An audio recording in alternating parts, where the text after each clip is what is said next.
Hello everyone, this is Chris with Two Knuckleheads Garage. We are looking at a 1915 Ford Model T that was turned into a race car sometime back in the 1920s. It has a Model T engine with a Frontenac head, a Winfield carburetor. It has a crank start as well as a starter. Runs off a magneto. There is the Frontenac head and the Winfield carburetor's down in there. We're gonna be doing some work on this thing. We got a couple things. I've only had it a couple months, so we've got some things to figure out. We have already get the headlights working. We did put taillights on it because our goal with this thing is to drive it on the street a little bit and do parades and car shows and things like that. So on most of these Model Ts, you know that right there is where you check the oil. The top one, if you open it up and it runs out, you've got plenty of oil. The bottom one, if it doesn't come out the top, you open the bottom to see if it has there. Then you would add your oil right up here to the car. And when it starts to run out the top one, you'd be done. So today I was gonna do an oil change. I dropped the plug out the bottom, drained the oil, didn't have much in it. I did wanna see what this contained, the silver oil pan, because most Model Ts do not have oil pans on them. They're just flat across there. So I was going to take the bolts out there. The bolts on there are an Allen wrench bolt heads. So I was going to take those out, but I decided to go ahead and just pull that top plug out because it looked like it had oil kind of seeping from it. As you can see on the motor, there's not just a whole lot of leaks, but it was leaking at the plug. So when I pulled the plug out, oil came out. But if anybody knows about these cars, they are supposed to share the oil, and on this part right here, the oil stays in this part right here. And then as the motor spins, it throws the oil up on top of the engine. But since oil is coming out of that, I think this is set up a little bit different. So we're gonna dive into it and see what's going on.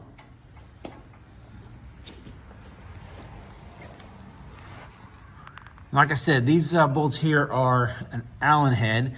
So I'm gonna go ahead and I'm gonna put you down. You don't have to watch me do this, but I'm gonna take all of these bolts out, drop this pan, and see what's up in there. We might find us an oil pump or something else, but I'll put you on here and I'll come back when I get it off.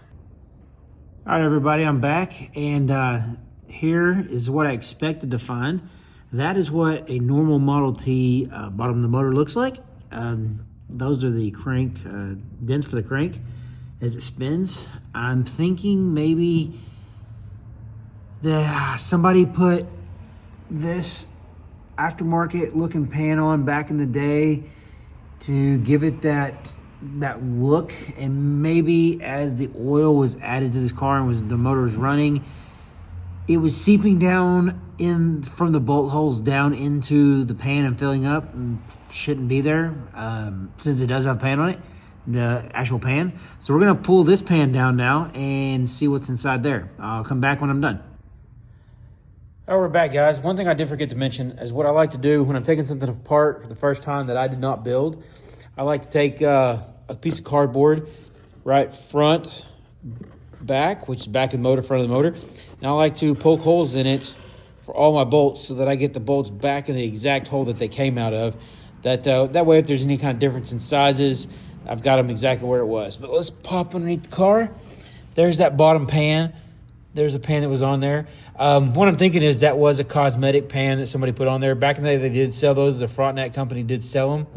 What they use those for is when they did these, if somebody wanted an external oil pump, because these things do not have an oil pump like I talked about earlier in the video. It slings the oil up on top of the motor, so the transmission and the oil engine use the exact same oil. This one right here is the stock pan. Those are where the cranks, move and everything. That would have been used to cover up an oil pump if it had been added on. This one did not have it. So let's look under here. And as you can see, it's a stock Model T engine. Very stock in here.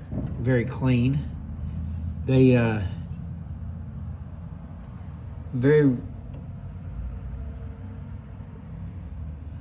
very easily made. Nothing to them. You can see the castings. You can see the pistons up there.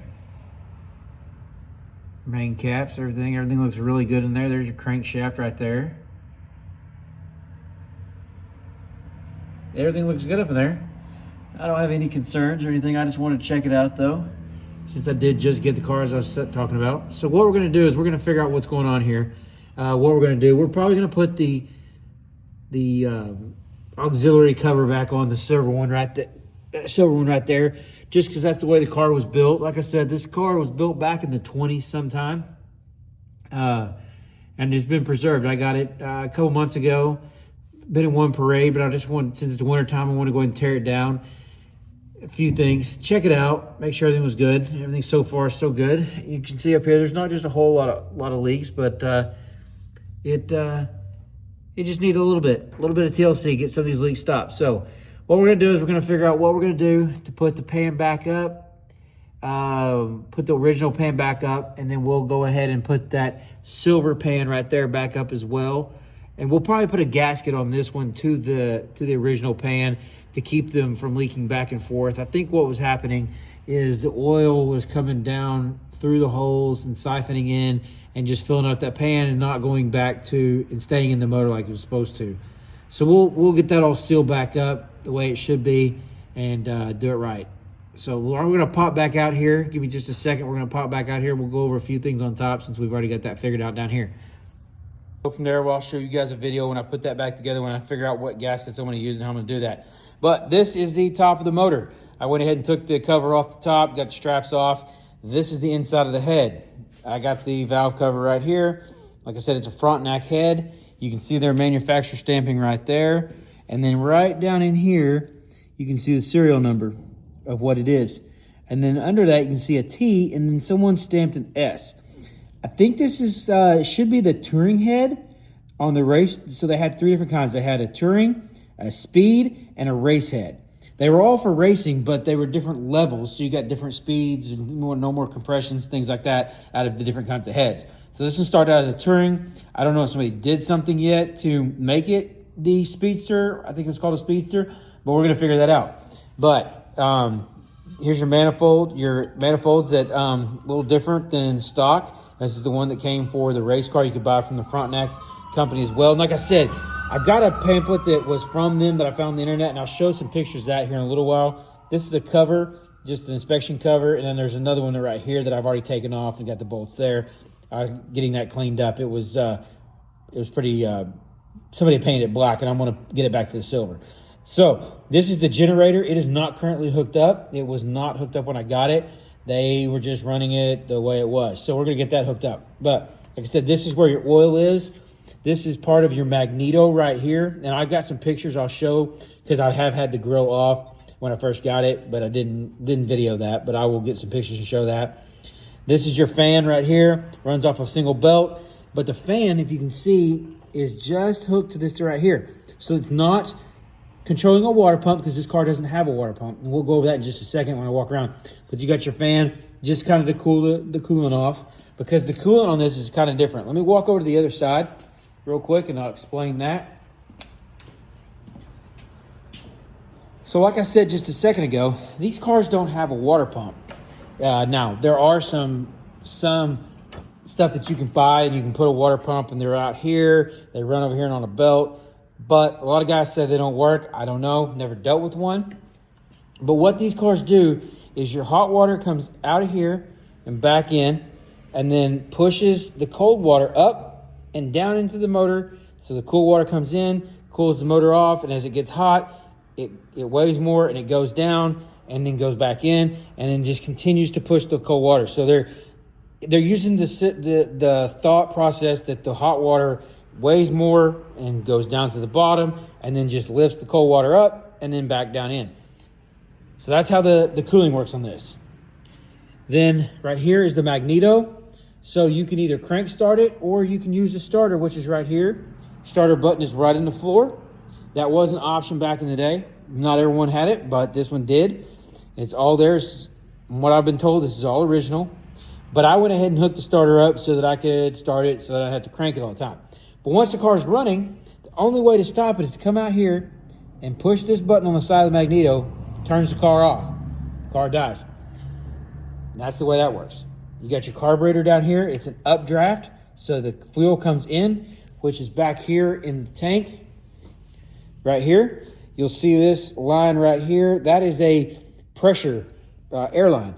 It's got a pump right here. So if you're running low on fuel, trying to go up a hill, the passenger can sit there and hand pump it, pressurizing the tank to keep the fuel running down to the carburetor. You notice the carburetor is lower than the tank, so it's a gravity feed. Fuel comes into carburetor, and then this is an updraft, so that then it goes up, it's sucked up, and in to the heads, and then that's where you get your combustion. Steering components right here, and also your spark advance, which this car does not have spark advance because of the head that it has on there, and the magneto. And then the other one is your fuel. So you have your fuel. This is the throttle on it right here. It's got a monocle windshield. So like I said, the starter, and then I put a horn in it right there, and then your air pump for the tank back there. Now, this handle right here is like your emergency brake or your parking brake. Push it all the way forward, and you'll see the pedal right there. The one on the left will move. That is putting it in high gear. When you pull the handle back, it takes it to the center, because this is your, basically like your go forward, go backwards. Push it forward, you go into low gear, and you start to roll. When you get going, you give it a little gas, you let it out all the way, it will come out like this, and that puts you in high gear, okay? This one over here, this is your brake, all right? I know that's weird. Most of the time, this will be your gas will be over here, and the brake will be over here. This is your brake right here, okay? So when you do that, it takes a little bit of time to get used to, and we'll pop this cover off in just a second. We'll show some of the things. Some of you are probably wondering, well, what's that right there? Well, remember I said this was built as a race car, so it has a second transmission. And we'll go over there and look at that, but that is the second transmission. So you can use the first one first, and then come down. You're in second, you're in high. You push the brake in just a little bit, and then you can shift this thing. It has 3 more gears. It also has a reverse. Oh, and this is your reverse pedal. So if you have this in reverse, the second transmission in reverse, and you push the reverse pedal, you have a granny speed. I use it for loading it on a trailer. So that's how that works. Let's go back over here. We'll show you that transmission real quick.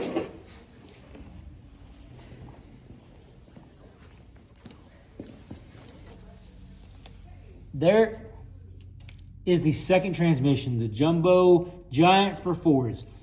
You can see up there, manufactured date, 1915. So this car is pretty unique. It's got a lot of different things on it. You can see the suspension here. That is also a part that was from the Frontenac brothers. It's got the nut. So this car also has Hayes wire wheels. You see these 4 bolts right here. What you do is you jack the car up, you take those nuts off, and then the wheel, the silver rim and the tire come off the white spoke as one piece, and that's why you can change the tire. This is a tube tire. I do have new tires coming for this thing, so we'll do a video on how we're changing those out as well. But this is a mono hub. It's got 1 nut on the inside with a bearing that are reverse threads, and then when you take this off, you can take just that nut off, and then you take the bearing, and then there's a bearing in there that has a line, a slit on each side, so it's flat on each side, and you have to have a special tool, which I had to make, to get that off. You take the bearing out, and that's the way the wheel is. But that's pretty much it on the wheels. Pretty simple, just a cast nut with a bearing in there for the wheels.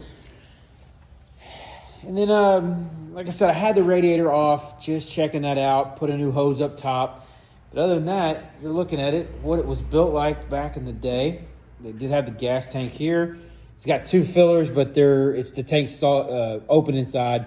It is baffled a little bit in the middle, so it doesn't slosh back and forth. But that is, you can just fill it from either side. It's got the trunk back here, like for your tools. So when you're out on the road, you got to keep a few things with you. I got some oils and things like that in there. It's got the spare tire on the back, same as the other ones, except for this is a rear tire. You can see it has that hub because the front does not have the same hub as the back.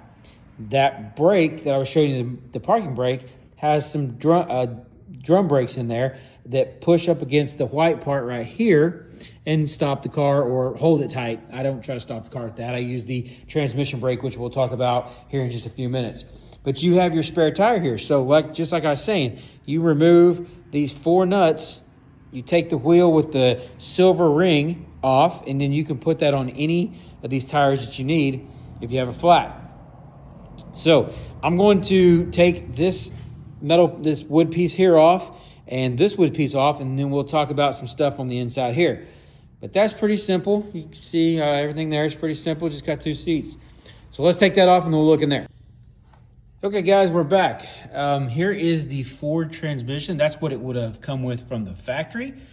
This is the second transmission. As you can see, it says reverse, first, second, and third. So it gives you 3 more gears on top of the 2 that you got there. As you can see, I got a little add-on right there. That is my brake switch, because I told you guys that I added brake lights to this because the town that I'm in, they want you to have brake lights. So I put those on there. This right here is your exhaust pipe. Just got a big nut right here that you tighten up and loosen off. You can take that off.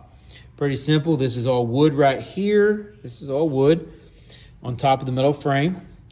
This right here is the starting button. Runs back to the battery and then up to the starter. Pretty simple. But you can see how these pedals work. Each one of them go inside the transmission. And inside the transmission is 3 bands. And I will take some pictures of that and show it to you. I don't have this off, and it'll be a little bit before I get back into there. But like I said, that's your reverse. So when you push that up, it engages the band inside for the reverse. This one right here is your forward flow gear. All the way back is high gear, and this is your brake. So when you push this brake pedal, it expands it contracts a band of cotton around the drum in there to stop the car with the brake that way. So in a nutshell, that is the Model T Speedster that was built sometime in the 20s using period correct, obviously, parts, because they were buying them from the Frontenac brothers, which manufacturer, which is the Chevrolet brothers, built the head and a few of the suspension parts that you see here, as well as some of the other stuff. So that's just an introduction to us. We have several projects. You can see one over here. That's a Camaro 68 that we'll be doing some videos on. And then we have a Jeep back here that we're building. And then there's a couple other cars. We have a 51 Chevy dump truck that we'll be showing some videos on. We have a 79 CJ7 that you'll see some videos on. So we've got several projects. We got the Ford, we got the Camaro, we got the YJ Jeep over there, the dump truck, and the Jeep. And then we'll have some other people bring us things that we'll do some different stuff on. But that's an introduction to us. There's myself, Chris, and Nick, who you'll see. We're the two knuckleheads that do this kind of stuff. So there it is. We'll go from there. See you guys next time.